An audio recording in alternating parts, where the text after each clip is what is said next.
Bonjour, ici Vincent Bouvet du blog initiation-photo.com.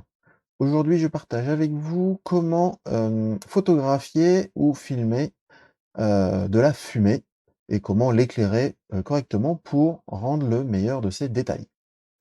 Alors déjà, petite information, pour créer la fumée, j'ai simplement pris du cacao dans une petite coupelle et je brûle ce cacao avec un briquet type tempête, un petit chalumeau, ce qui fait, un peu d'incandescence au niveau de la poudre et ça me fait des émanations de fumée.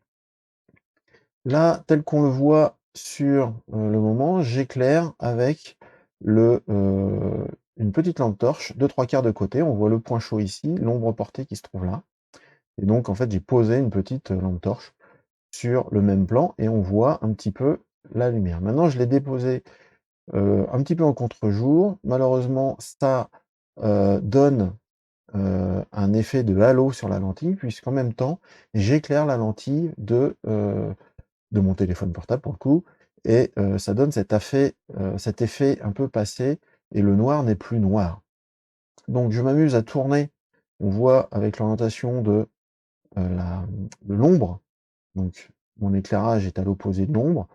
Là, on voit, je suis complètement à contre-jour et on voit le différent qualité de rendu de la fumée. Par contre, dès que je suis en contre-jour, mais que j'éclaire uniquement la fumée et pas du tout mon objectif, et ben tout de suite, la fumée devient beaucoup plus présente et et visible. C'est ce que l'on voit là, en fait, j'ai la lampe torche qui est sous la table et voilà, je la dépasse un petit peu et j'éclaire juste la fumée au-dessus. Et là, on voit clairement toutes les effluves de cette fumée de façon extrêmement claire et extrêmement nette, avec un énorme contraste puisque le fond, heu, reste noir quand je suis en contre-jour, complètement noir et la fumée est extrêmement blanche puisque directement éclairée. Donc en fait, la recette pour, éclairer des effluves de fumée ou tout ce qui est finalement aérosol, que ce soit du jet d'eau, des gouttelettes d'eau ou ces choses-là, en fait, le principe hem, c'est d'éclairer en contre-jour, mais en faisant, attention de ne pas directement éclairer l'optique de votre appareil de prise de vue, que ce soit une caméra ou un appareil photo, pour ne pas avoir cet effet passé et de halo qui vient, écraser les contrastes et finalement, avoir une image très, comment dire? Fade.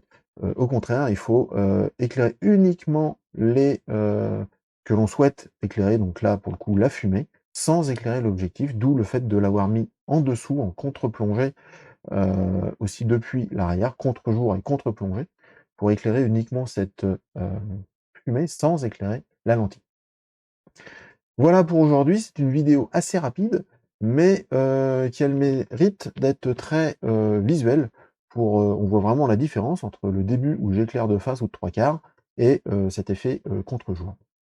Voilà, si vous avez aimé cette vidéo, je vous invite à cliquer sur le pouce vers le haut, à vous abonner à la chaîne YouTube et de partager cette vidéo avec vos amis. Mais le top du top est de vous abonner à mon blog initiation-photo.com en scannant le QR code affiché à l'écran et en échange, vous recevrez mon livre sur le chemin de votre inspiration. Merci beaucoup, au revoir et à bientôt.